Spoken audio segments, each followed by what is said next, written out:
So in this easel tutorial video, I am going to be showing you guys how to adjust the line height here on easel. So pretty straightforward. Once you're into the easel application, go to the right hand side of your screen and add some text to your design. So press on the text tab right here, then press on add heading.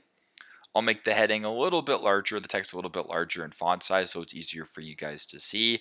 Now, if you want to adjust the line height, so what I'll actually do here is I'll actually add another line right here. So I'll move this text up a little bit.